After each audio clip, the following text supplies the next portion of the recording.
for it, ride for it. I'ma organize for it, stay up in the night and in the morning I'ma rise for it, heart for it, mind for it, ears for it, eyes for it, peace and a place on this earth for me and mine for it, work for it, ride for it. I'ma organize for it, stay up in the night and in the morning I'ma rise for it, heart for it, mind for it, ears for it, eyes for it, peace and a place on this earth for me and mine for it.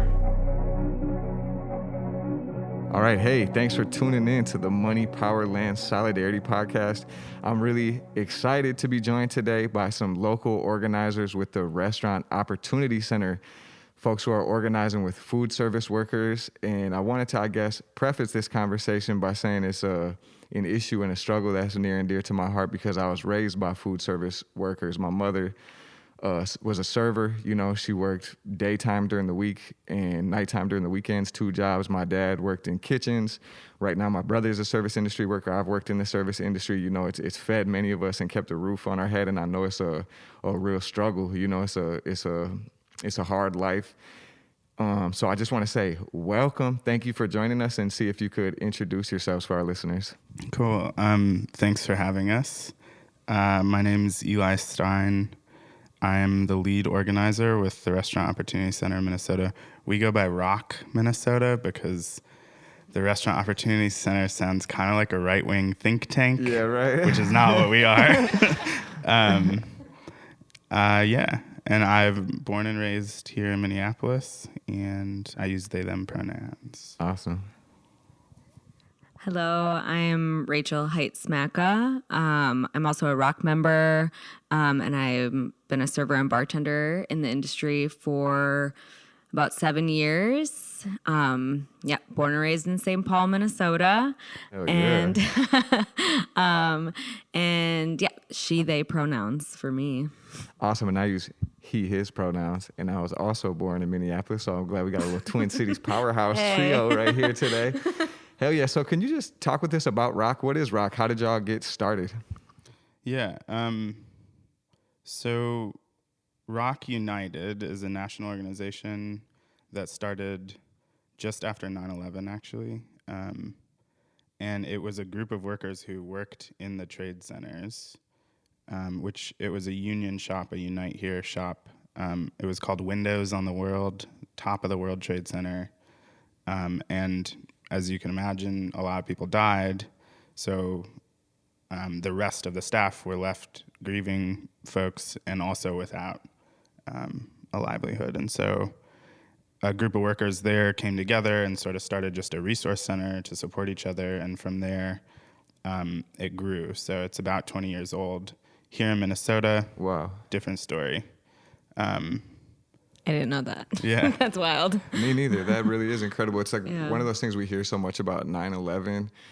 All the times I've had to hear about the NYPD, but I've never heard about these service industry workers. That says something, I think. Yeah. Yeah. Yeah, for sure. I mean, and you know, that's a small chunk of workers that were impacted by that. But I don't tell that story often because, we are a chapter of the National, but our work, we have a lot of autonomy here and have been able to sort of chart our own path, and which is exciting. And so ROC Minnesota started during the Working Families Agenda in Minneapolis, which was a package of policies that workers were fighting for, and that was the $15 minimum wage, earned sick and safe time, so getting paid if you call in sick, not losing income because of that. And there were a couple other, there was a fair scheduling policy and an anti-wage theft policy. And we had a part-time organizer on that, and our work really heated up during the $15 minimum wage campaigns in both cities, and it started in Minneapolis, which is how I got involved. I was serving then and was recruited by the current organizer at that time as an activist and sort of a spokesperson. That's awesome. How did you get involved, Rachel? I got involved actually right before everything shut down, January 2020. One of my fellow Pat's Tat workers actually asked if I wanted to meet with Eli. and just kind of talk about some of the issues that was going on at Pat's and with the Bartmann group at large, kind of. And we met. We had one meeting in January, and then kind of, slow start. We were planning a second meeting, and then everything shut down. Wow. And then and then I just kind of like kept going after that because of the wage theft that we experienced. Yeah. So and then I've been involved ever since. Awesome. Let's just switch gears and let's talk about that Bartmann campaign. Yeah. So we wanted to talk with the folks at ROC about the service industry in general. We want to talk about COVID a little bit, but really specifically want to talk about a big victory that you all just won. I think if I remember correctly, I saw that you all won $230,000 worth of back pay. So I'd love to hear that story. Can you talk to us about that when your coworker said, hey, do you want to meet with Eli from ROC? What were the issues going on? And just kind of take us through the story of that struggle. Yeah. So my friend Naomi and I, we got together and because we were noticing, we were just going through a lot of managers. And so then a lot of that like on the floor work that should be done by managers was falling on us.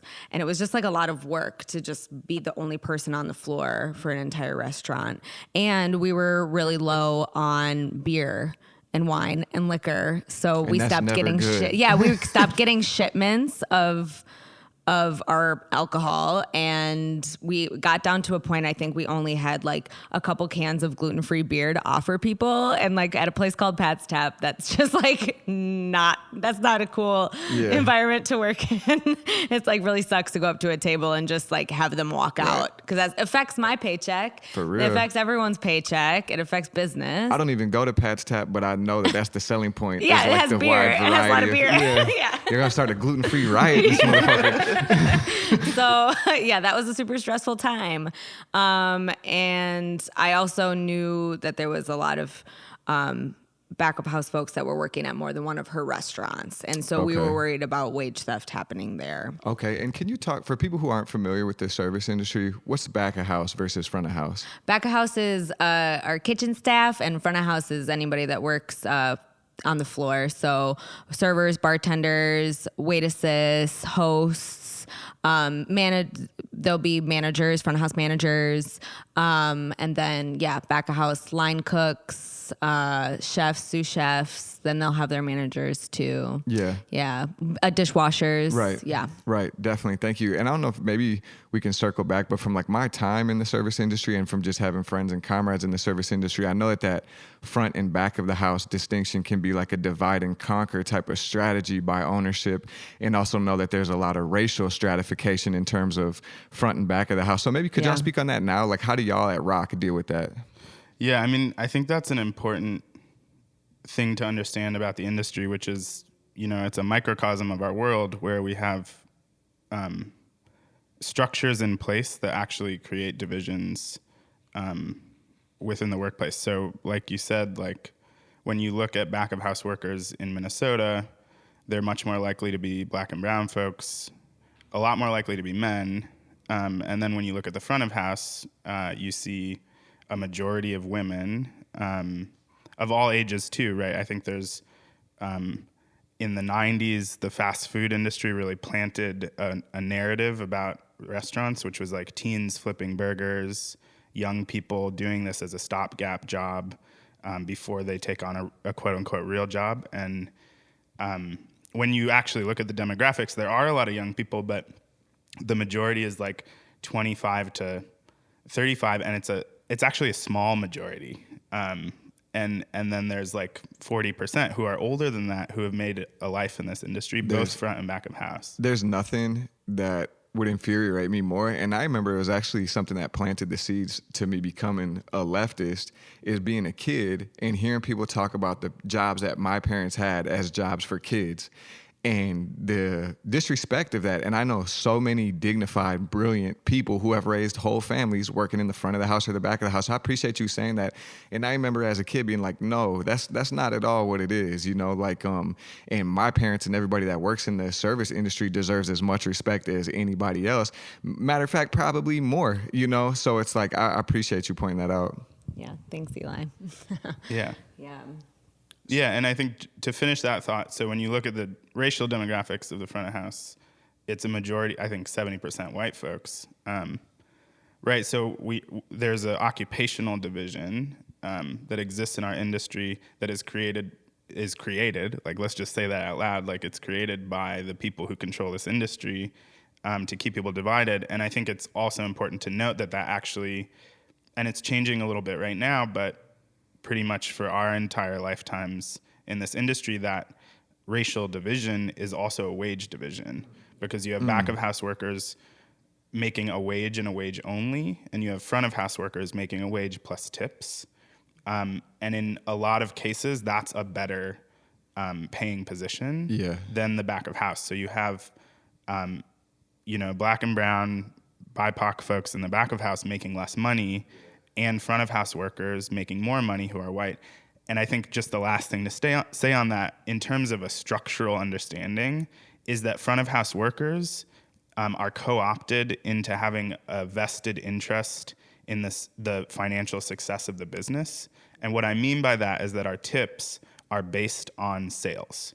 So the higher the sales, the more successful the business and the reputation of the business, the more actually front of house white workers make. So there's actually a false and co-opted alliance that's created in the front of house between white workers and mostly white owners that further pits workers who are actually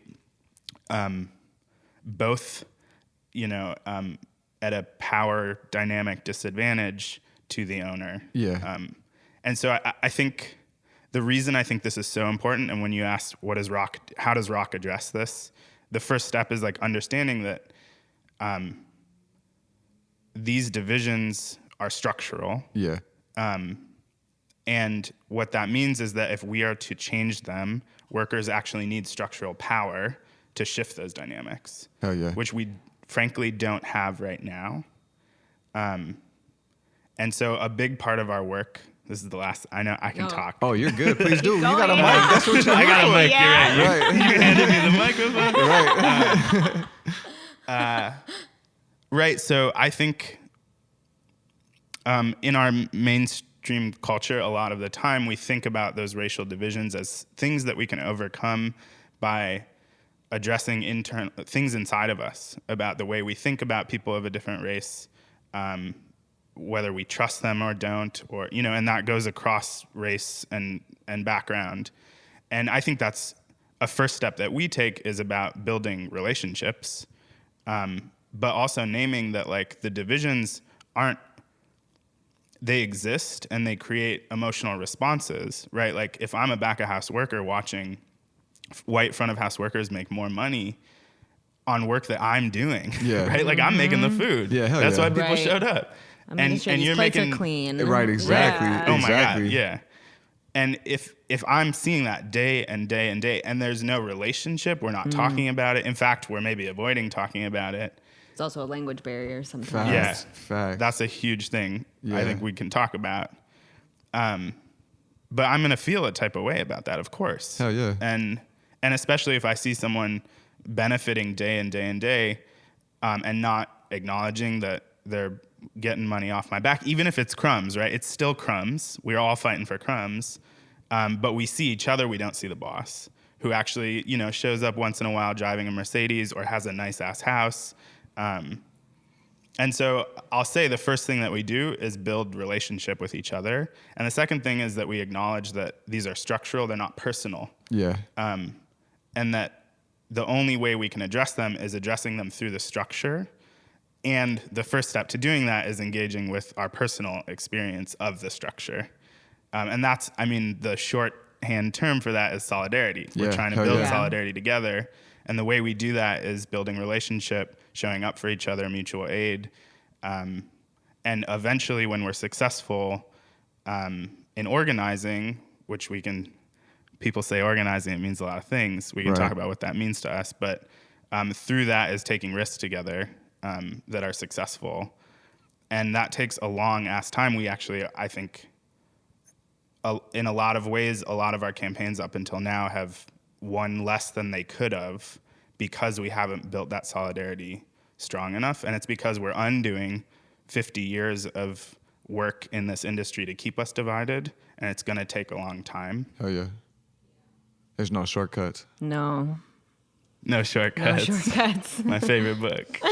Honestly, I just remembered that's what you told me. Yeah. Wait, what book is this? It's a book called, y'all read the book if you can. I have PDFs of excerpts. Okay, bet.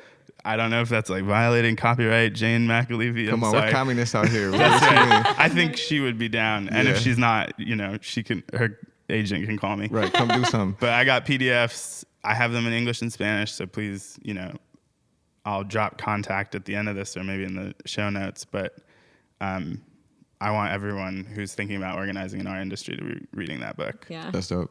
Book club. Book club. We're going to do a book club in November. Nice. English and Spanish. Nice. Hell yeah.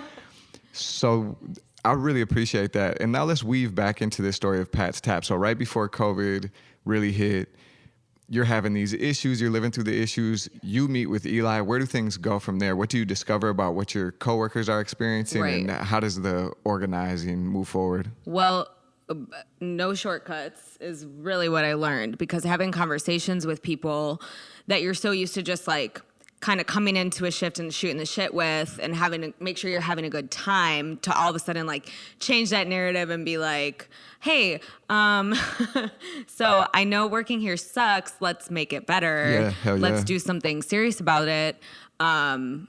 Takes a lot of guts. Yeah. And comes with a lot of risk. And people are afraid of that conversation. Yeah. Because I do think a lot of people carry that narrative with them of that this is like not a forever job. Yeah. Even if it might end up being a forever job for you. Like, I'm 31. I've worked in the service industry again for 7 years. I don't think I ever thought this was going to be how long I worked in the industry. Yeah. And then it came to a point where I'm like, I'm realizing that there are the same issues everywhere I work, and it's going to be up to us to make changes. Hell yeah. So, very slowly. I think I had a couple conversations with people who seemed sort of interested in getting together and talking further about what we could do to implement some real change. And then COVID happened, which was, in a way, like silver lining, a good way to get all of the issues out there. Yeah. Just because it happened so quickly, and with Pats, we didn't get paid. So that was something we really used to put the issues out there. The issue is that when things shut down, Kim did not pay any of her workers at any of her restaurants their last paycheck. Wow. And we found out about this the night before we were supposed to get paid. So all 200 of her employees across her 9 restaurants and 8 restaurants? 7 or 8 at that time. 7 or 8 restaurants got an email at 10:30 the night before we were supposed to get paid saying, hey, I didn't make payroll. What the fuck? Which, yeah. So you can imagine the anger and confusion we were all feeling. But I was really glad that I had been in conversation with Eli, because they were the first person I texted. Yeah. Them and my friend Naomi. I was Yeah. like, well, shit, what do we do about this? Right. Like, Yeah. this seems illegal. This doesn't seem right. Like, I was pretty sure this was a joke. I was Yeah. like, we're going to get paid tomorrow. Like, there's Yeah. no way. There's no way. And it actually took a month and a half Wow. of a lot of organizing Yeah. and a lot of getting together. So that was powerful to see and be Hell a yeah. part of, even though the circumstances of it's like were horrible. Yeah, really though. And I think it's a good lesson for everybody listening, thinking about organizing, whether it be in your workplace or whether it be in your apartment building. And it seems really daunting and it's really slow. But even having that start of an infrastructure built, the fact that a few of y'all had relationships, then when something really happens Yeah. that heightens the tensions and contradictions, Exactly. you have something you could fall back on. So it's like really serendipitous, or not serendipitous, it's hard work and, long-term planning that y'all are building those relationships, and then something as catastrophic as COVID happened and y'all had something built. So is that $230,000 that y'all won back, that's those paychecks, or that's different money? That's different money. Okay, so there was more. Y'all won them last paychecks back. And then let's talk about this other money. And I don't know how, I've heard the name Bartmann for a long time. You know what I'm saying? A lot of criticism. What are the restaurants that she owns? And then how did y'all end up winning more than $200,000 of back pay? Yeah. Well, so Pat's Tap is one of them. Barbette, Red Stag, Tiny Diner. I didn't know that. Yeah. See, every time I list off Kim Bartmann restaurants, there's always one or two where people are like, really? Oh, I didn't know that. Red Stag, Tiny Diner, Bread and Pickle, Trapeze. Is that still a thing? I never even heard of those. Trapeze is a little wine bar, I think, attached to Barbette. Yeah. It's no longer functioning, but it was during the pandemic. And Cafe Weird. Cafe which Weird used to be Gigi's. Right. And she also owns Book Club, which is sort of deep south Minneapolis. Okay. And she's a multi-millionaire. That's big money. Yeah, that was the thing that was so angering about hearing that she couldn't pay us. And I was like, well, you have assets. Like, you're building a house. Like, you have the money to pay us. You are just making sure that your money stays at a certain level, and then using this we're all struggling because of COVID narrative to justify the fact that you just don't want to give up your money to the people that work for you. Yeah. Also, my tips were on that paycheck. So she just straight up stole from me. Really though, for real. That's terrible. And it's it's not a matter of our profit margin ain't going down. We're going to be homeless if we don't get paid. We got bills. People are living check to check. Yeah. And there were people who didn't qualify for unemployment. Wow. So, we really got together though and made sure that those people were taken care of. We started GoFundMe's. Real shit. We reached out to people, made sure they could afford their groceries, that they weren't super behind on rent, and really took care of each other in that time. Real shit. COVID did that, I think. Like you said, it was really hard, but you can call it a silver lining as far as it really brought people together too, and people so many organizing campaigns started and flourished in that time because we needed to. Mm-hmm. So just to say one thing that mutual aid piece that came out of the Bartmann group organizing, I feel super inspired by and learned a lot from, and I think it's just this incredibly powerful example about how when we pool our resources as working class people, we can take care of each other in the way that the boss will not or cannot. Yeah. Right. And so Kim Bartmann was crying about how she was suffering the impact of this. Meanwhile, stole people's and just to explain the legal piece about what you just said, Rachel, that tips are the property of workers. They're never the property of the boss like a wage is. And so she actually stole probably as many front of house workers as there are in her business. She stole tips directly from people. So that's not even withholding wages. That's actually taking money out of your pocket. It's theft. Right. And meanwhile, the workers that were suffering that actually banded together to make sure people, were okay. And that is something. That's incredible. That's something Kim Bartmann could have done. Right. She absolutely could have done it, but didn't. Choice. Right. Yeah. And we did it for us. And I think that's one of the examples of how organizing isn't just about fighting, right? It's also about caring for each other. And the more that we do it in a holistic way, the more powerful it is. So I just want to shout that out. And it came from the workers, right? That was an initiative that people looked around and were like, damn, something's happening here. This is urgent, and it's a part of our work, not separate from it. Yeah. Hell yeah. Yeah. We don't just work because we love Pat's Tap so much. Right. I had rent. Right, exactly. I work because I need money. Exactly, yeah, I have things that I need to pay for so that I survive, and that's really what it came down to in that time of need. Absolutely, absolutely. It's really inspiring to see. So let's talk about then.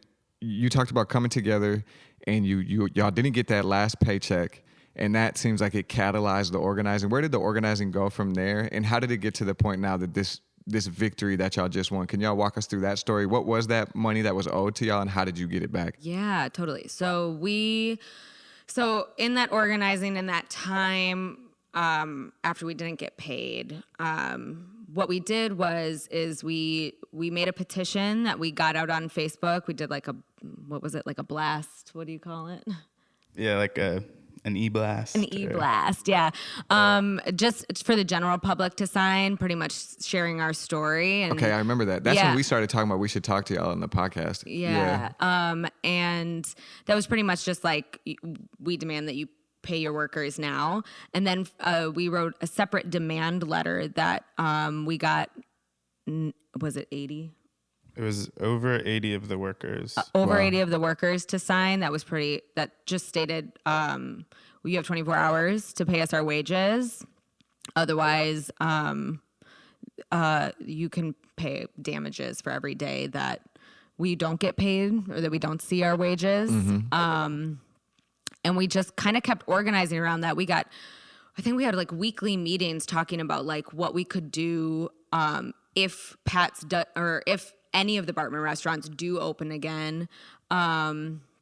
Like, we don't want to go back to those environments, but could we, change the model to a co-op? Yeah. Like, we talked to union organizers and kind of like, what are our options here? Because at the time, like, everything was so uncertain. Yeah. I was like, I didn't even know if I still had a job at Pat's at that time. I didn't know if it was going to be reopening. Right. I had no idea. So it was really just about getting together and understanding what next steps could be if we were all called back to work in this environment. Like, I don't want to go back to the way it was. Yes. Let's envision what something new could be. Hell yeah. Yeah, and just that demand letter that over 80 of, I think it was almost 90 workers from the Bartmann Group signed on to. The three core demands were pay us back our wages, pay us damages, because this has created damage in our life, so compensate us for that. And then the third was if and when we return to work, we want a business that we have decision-making power in, we have profit sharing, we have transparency. And so there were just three demands. That was it. And it was something that, almost a majority of the workers signed on to.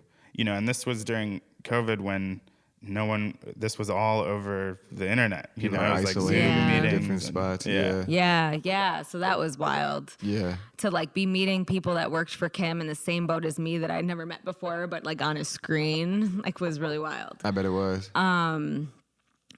But also really motivating in a time where I was like, what the fuck is going on? Hell yeah. So in all of that work, we generated enough buzz that we caught the attention of the AG's office. Also, we were calling. I should say that as well. We were calling and just filing claims of wage theft. The AG, the Attorney General. Keith Ellison. And then eventually it gained enough traction that he chose to do some investigation into her business practices. Oh, okay. Which kind of around that time is when I took a step back. COVID and all of the madness, it kind of got the best of me. Yeah. And organizing, while it was very powerful moving, is very exhausting. Yes. And at that point, I think I'd been out of work for about 4 or 5 months. And I just decided to take a little break. Yeah. But I honestly, when I found out the AG's office was looking into her, but I was like, oh, she's about to go down. Yeah. I was like, okay, thanks, Keith. Like, I can like take a little break now. Yeah. Yeah. So that's kind of the last thing I remembered until like a year later when I'm hearing about the claim or the settlement. Sorry, not the settlement. Can you walk us through that, Eli? Yeah. So I think it's okay. So for non-union workers, we don't have a lot of legal levers to enforce our rights. And just to make that clear is that when you have a union, you have a collective bargaining agreement, which is a contract that the workers negotiate with the boss. Our industry, the food service industry, has less than 1%, or it hovers at 1% union density, which means 99% of our industry has no union, has no collective power in the workplace, and which was not how it used to be. Like 40, 50 years ago, every restaurant had a union, and there have been intentional designs and developments within our industry as it has exploded to make sure that workers don't unionize. And part of it is those racial divisions, language divisions that we talked about. Yeah. Okay, so in a union, a worker could go to that contract and say, look, we agreed to this, and if you don't follow what we agreed to, we'll take up legal action. And the union is a organization that's there to work with workers to take that legal action. That's what a union does. We don't have that. So what we do have are legal rights that we've fought for and institutionalized in the policy of the state or the city or the nation. So in the case of the Bartmann Group, what we immediately identified was a final paycheck wage theft, right? And that happens all the time in our industry. I want to name that like restaurants close, they don't tell people ahead of time. You know, we've seen workers walk up to work their shift, and there's just a note on the door that says we're no longer, and they don't get paid their last paycheck and have to hunt down a boss, and bosses are really hard to find, especially if it's a bigger organization. Yeah. You know, it's not common knowledge where they live. Right. You can't follow up with them. Right. So that was one law. And then actually through the organizing, workers started talking to each other about all the other issues that were happening. And we actually identified another illegal practice of the Bartmann Group, which was an overtime violation. And Rachel alluded to it, but many back of house workers and some front of house workers were actually working, you know, at Pat's for 20 hours a week and then at Red Stag for 30. That's an example. I don't know if that's an exact, Right. Yeah. but that's an Shuffling example. them around Right. the different Right. restaurants that they own. Right. So then they're working more than Then 40 hours a week, which is as soon as you go over 40 in most businesses, you're entitled to time and a half pay, premium pay for the rest of those hours. Yeah. And this happens all the time in our industry where workers are working for the same boss between two shops. Yeah. But they're getting paid just the regular wage instead of those overtime wages. So we identified actually a huge issue within the Bartmann Group, which violated another one of those laws that workers fought for many years ago and won in the national and state labor laws. So we identified both of those, and actually the overtime wages that were stolen were almost as much as these final paychecks. Wow. So it was about 100,000 in final paychecks. Wow. Or we would have to look at the document, but it was Right. around that, Yeah. and about 66,000 in overtime wages that were stolen, and that had been happening for years. Wow. Yeah. So back to this, what do non-union workers do to enforce their rights? We go to the law. Yeah. And we go to those that enforce the law, which, don't get me started on the double standards Yeah. in this issue, and we should talk about them. Yeah. But when you look at the budgets for law enforcement, for property theft, for, for things that people do, Yeah. that everyday people do, you look at the city budget for the police, which is massive, Yeah. right? Yeah. Almost 200 million a year. Right. Yeah. And then you look at the labor standards law enforcement budget. You can just look at the city of Minneapolis, and it's a tiny fraction of that, even though wage theft is happening all the time. Mm-hmm. And actually, there are numbers that show that like wage theft often accounts for more money than property theft. I believe it. Yeah. Wow. Yeah, and it's across industry. We've talked to construction workers on the podcast where wage theft is rampant. Now we're talking with service industry workers where wage theft is rampant. And just want to take a moment. I've been thinking about a lot with the conversations around abolition and policing, and really to acknowledge that we live in class society, so it's like we have laws enforced on working class people to keep us poor, and we have the ruling class, the owning class, committing crime after crime blatantly with no enforcement. So I'm for abolition as far as taking the boots off of the neck of the working class, but I'm for some policing against the ruling class, like expropriating from them and holding them accountable. I think sometimes we can drift into a liberalism that assumes a classless society, but it's like we need some real stringent, aggressive enforcement against these criminals that are stealing our wages, that are making us live in substandard housing, that are endangering us in all these ways. I really appreciate you pointing that out. And like, let's make it real concrete with the case of Bartmann. What would happen, Jake? What would happen to you if you stole $166,000? I'll be in jail for many years, For years. Or if I'm late on my rent a couple days, I'm staring down the barrel of houselessness. You know what I'm saying? Really, and it's exactly. And the fact that she's sitting there building a new mansion, whipping around in the Benz to all her different businesses while blatantly committing acts of violence and theft. It's disgusting. Yeah. And getting away with it. She never spent a day in jail for this. She still has her restaurant. She still owns her restaurants. They're working, you know? Most of the workers at those restaurants didn't know about the settlement. Wow. We had a little settlement party, and I canvassed and just to invite all of the Bartmann workers to come celebrate with us and generate some more conversation.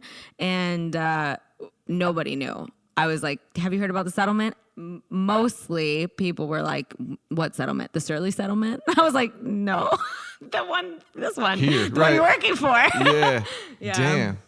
Yeah, so I think so that brings us back to this process, right? So when workers in non-union industries like ours have an issue, the easiest way to get our rights enforced is to file a complaint with an enforcement agency.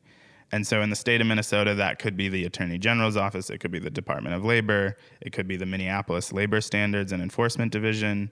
And in this case, we submitted complaints to the Attorney General, and he opened up an investigation. And I think this is a really common tactic for organizing in industries without unions. And so you look at other workers, ROC Minnesota, we didn't actually talk about sort of our mission and what we do, but we call ourselves a worker center, and we're part of the labor movement. And worker centers are often, if not always, in industries where there isn't a union taking on representation of workers. And this is a really common tactic, is to use enforcement agencies to enforce our rights that we often fought for and enshrined in law, like higher minimum wages, earned sick and safe time, which is things that we often fight around. And so what happens is that once we file that complaint, and this is both important to know because it's good for us because we know where to get our rights enforced, but it's also important because as soon as we file the complaint, the power goes to the state. And so, Rachel, you saying that that's the point you stepped back is super common, because at that point, actually workers are not even a party to the lawsuit or the investigation anymore. It is the state investigating on the behalf of 200 workers and settling on behalf of 200 workers without once asking those workers what they want to settle for. Yeah. And so if that doesn't sound like a problem, let me just name that that's a problem. Definitely. And actually, the only way that workers can be a party to that process is if the employer is so stubborn that they don't settle outside of court, and then the state takes them to court. Okay. And then workers can intervene as their own party. That's the only way, which incentivizes bosses to settle outside of court. Yeah. And if the Attorney General's office doesn't want to push super hard, that's where it happens, which is what happened in the Bartmann case. Okay. So a year later, there was a final settlement. And that settlement included the back wages for the final check wage theft and the overtime, and then additional damages to workers to, make up for those thefts. And yeah. Hell yeah. I'll stop there. Yeah. That's great. I would just want to say this is like, I appreciate you walking us through that process in such detail, and it should be celebrated that y'all won that money back. To think about, I had an experience. I was a part of the class action lawsuit against the Friends apartment buildings. I lived in an apartment shop apartment, and folks started, it's very similar in a sense, it's different workplace to the home, but an exploitative landlord that owned many buildings. A lot of us didn't know that we lived in had the same owner, and we won. And I got a $3,000 check out of the blue, and that was literally life-changing for me. Both I needed that money and some victory, to taste some sweetness of like the struggle, that we deserve that money back. So I know that there's workers who work for the Bartmann Group that, because of y'all organized, you and your comrades and fellow workers got some money back in their pocket. That's huge to be celebrated. And it's like, I'm like really inspired by that. And I'm hoping all my service industry workers listening hear that.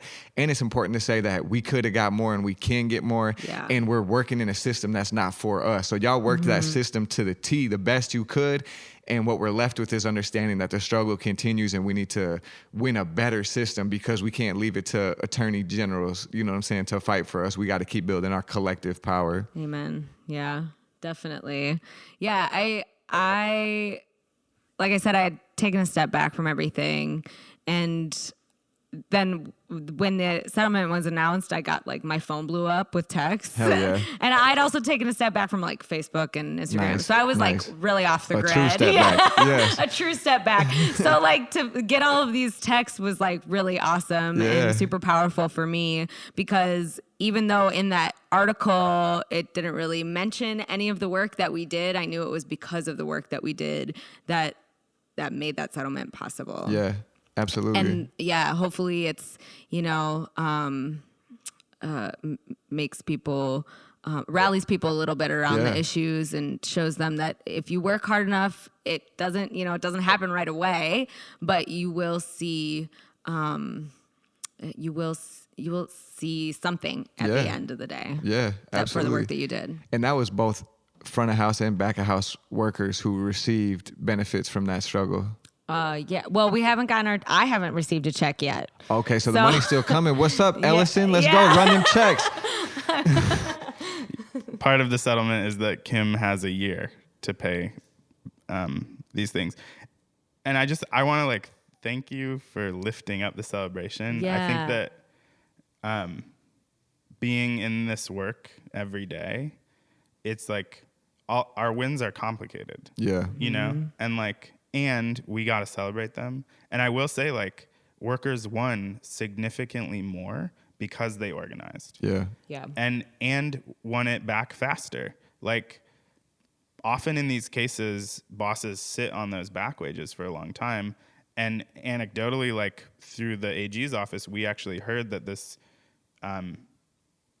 that Kim paid the back wages portion of the settlement faster than most employers do. Huh. And that was because there was, a petition with over 3,000 community members who signed on. Yeah. That there was demonstrations in front of Barbette that were in the Star Tribune, Hell right? Yeah. There was constant pressure on her to do right by workers. And she could have, it took a month and a half to get those initial back wages paid, but they got paid within a month and a half, which often does not happen. Yeah, right. A lot of times probably never get paid back. Mm-hmm. Yeah. Yeah. In fact, the day we announced a public action outside of Barbette, her lawyers announced that she had paid the back wages owed to workers. And there's a direct, that's how it works. You put pressure, and she's forced into a position publicly, and in our industry, reputation is everything. Big time. She's forced into a position where she has to, choose a side. Hell yeah. And she has to, do some damage control, and we use that to our advantage. And that's strategic, right? All of those moves were strategic moves that, it's not just like, oh, we're going to protest on this day. They're strategic moves to up the pressure on the boss to do right. Yeah. Hell yeah. Mm-hmm. We've learned today that there's no shortcuts, and that direct action gets the goods, and that there's a lot of strategy in between those two and building relationships. Well, that's awesome. I seen the Instagram post, that y'all won, and it just lit me up. I'm excited every time I see workers get money back from the bosses. So, celebrate ROC. I wanted to ask y'all, what's it like now though? Like you said, things are complicated and people still working. And I'm curious to hear, like, now it's not post-COVID, it's mid COVID, the new normal with COVID. What's it like in the industry right now? What are y'all hearing from workers? What are some of the challenges? From what I understand, the service industry was really ravaged by COVID. Am I accurate in saying that? Yeah.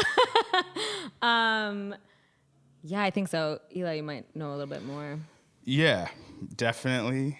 In my lifetime and talking with folks who have been in the industry longer than me and really in any industry, there's never been a time where a whole industry was shut down in a night. And just to give you a picture of the industry, like before COVID, food service workers were almost just under 10% of the private sector workforce.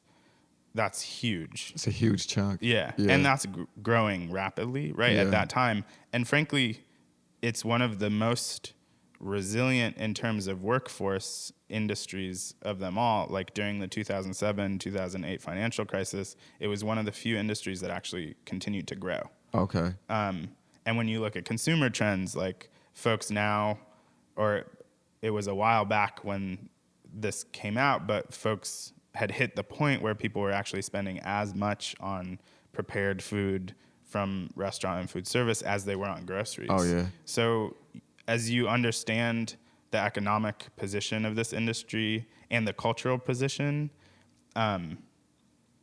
you can see that it's not new to know that our economy in the U.S. has shifted towards a service economy and away from like a production one. And so this is a huge part of that. It's 10% of the private sector workforce. That's huge. Yeah. And in that context, we account for over a quarter of the wage and hour wage theft reported claims. Wow. At all, period, right, to the Department of Labor, who enforces for every single worker in the country, over a quarter. Wow. We have the highest rates of sexual harassment of any other industry reported, Wow. right? So that was the conditions before pandemic. Yeah. And then overnight, most of the industry shut down and then sort of limped back into some new business models of like delivery, pickup, and those things aren't going away. But what do you do when like your job is gone for 10 months or more? Yeah. You find another job, right? Like Yeah. a lot of people have left the industry to work where there's work. Yeah. And now as there's reopening and the demand is coming back, what I'm seeing a ton of is like short staffing. And so workers are being asked to do 2 jobs for the price of 1. And it's actually, Working doubles. Working doubles. So all of the issues that existed around overtime, Just coming back harder. And wages we saw in many like really big outfits were actually reduced during the pandemic. And that was like blamed on, the economy, but then didn't come back. Right. So people are working for lesser wages. And it's different in different places. A labor shortage, if you're crafty about it, you can, negotiate for a higher wage, but there's no collective negotiations around that. So, and the wage divisions around race continue to exist. Folks who are more comfortable, negotiating with a boss are going to get that kind of money. And often those are folks who aren't fearing a loss of a job because of documentation or deportation. Right. Yeah. Yeah. What are you seeing? You're working. Yeah, I'm working. I actually was one of those people that stepped away from the industry during the thick of the pandemic when everything was really scary and everything was shutting down. Yeah. I actually started working as a concierge at a luxury apartment building. Okay. So a whole different host of problems there. Interesting, because it's kind of like a service job too. It I'd is a imagine service it's similar job. type Yep. of, Yeah. And what is a concierge? I worked at the front desk. Got So you. I help people Got you. with their mail, and if they had food delivery or what's the word I'm looking, dry cleaning or stuff like that. I see. yeah, it wasn't very fulfilling. Real shit.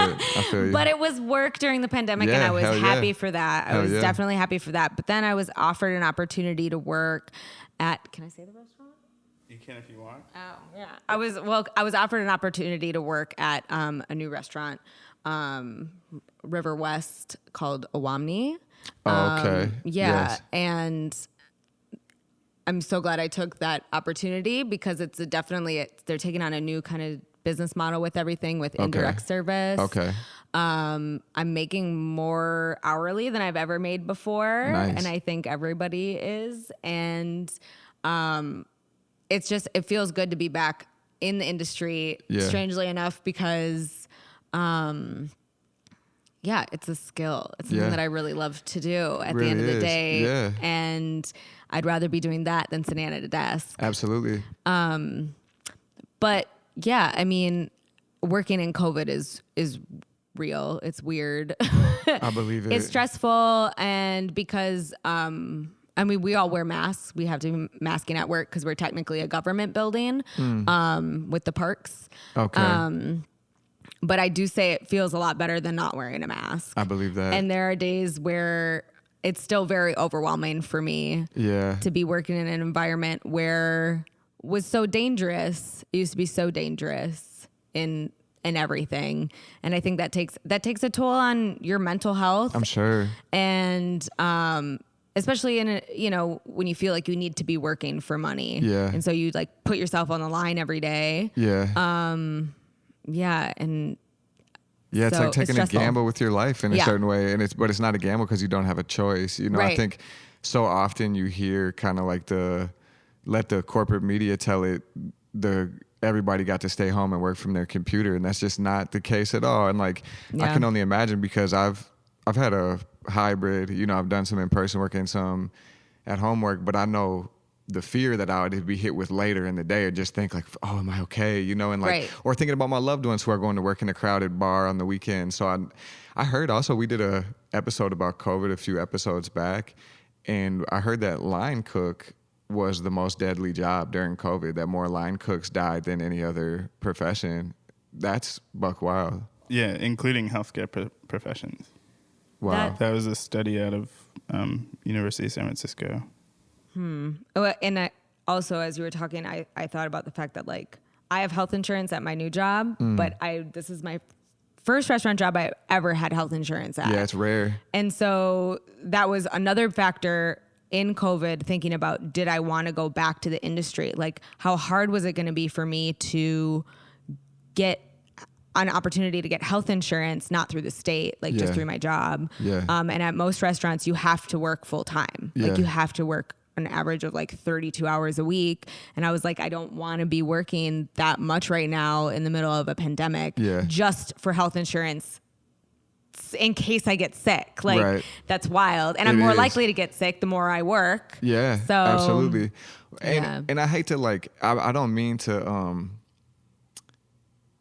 paint. I like to go out to eat and have a good time too, but really when you look at the dynamics at play, somebody who could work from home, who's got their health insurance covered, who doesn't have to risk like that, coming to eat, and I hope people are showing respect to their servers and to the people preparing the food. Like it really is an ugly dynamic a lot of times, and I gotta say, like you said, it's a skill. It is a skill and it's a talent, like me and my mom worked in the same restaurant. I was busting tables and she was serving, and I was in awe of her. It takes grit, it takes physical strength, it takes charisma, it takes a lot of hustle, and I got a lot of people in my life right now who are getting paper, feeding people, helping their families out by going out there hustling, and it makes a big difference. It's a career, and it should be respected. I got a lot of respect for it, and I know that it's not easy to get home late with your feet hurting and your head ringing from being out there, and all the ways you got to deal with customers, like you said, sexual harassment. So for all the servers and bartenders and bar backs and bussers and dishwashers and line cooks, like we salute you over here for real. It's like it's not to be taken lightly. Yeah. It's a hell of a job. It is. But we love to do it. Otherwise we wouldn't do it. Yeah, for real. That's Yeah. awesome. We're getting right about an hour, and I think this has been a really good conversation. Is there any other struggles brewing that y'all want our listeners to know about, None of them are public yet. Got you. But we got some campaigns that we're working on, and really building on a lot of lessons learned in the pandemic. And yeah, I think the one big public campaign that we have sort of done a soft open around in the past months is what we're calling a Know Our Rights campaign. We kind of take a 3-step approach to organizing, and the first is like about political education, both about learning your rights at work, because often we don't know about them. Yeah. Yeah, I didn't know. Yeah. Right. For the longest time. I swear. I was like, what rights? Yeah, right. Right. And really a lot of like the wage theft things or sexual harassment or discrimination things that we fight around, people don't know they have rights to until they talk to us. So the first step is knowing our rights. So we have a monthly Know Our Rights training. Dope. An event that we do in person. We do an AM and PM session where we're training on our rights to organize and specific workplace rights that we see being violated a lot. So that's happening once a month. It will be on our Facebook page and our website soon. But if you're listening out there and you're in the service industry or you have beloveds in the service industry, you should send them to us. And that's the first step. The second step is enforcing your rights at work and doing that through organizing. And then the third step, we look at industry-wide solutions. So that can be policy, but it can also be mutual aid. During the pandemic, we ran a really large relief fund. That's awesome. And all of the funds went to back-of-house workers who are Latinx, Hell who yeah. most of whom didn't have documents, so weren't getting state support. Yeah. Most of them were still working or going into debt.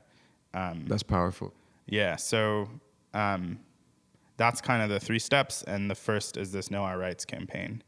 And that is workers going out, talking to other workers, talking to folks they know in the industry, and we do it in Spanish and English once a month, and that will continue in 2022.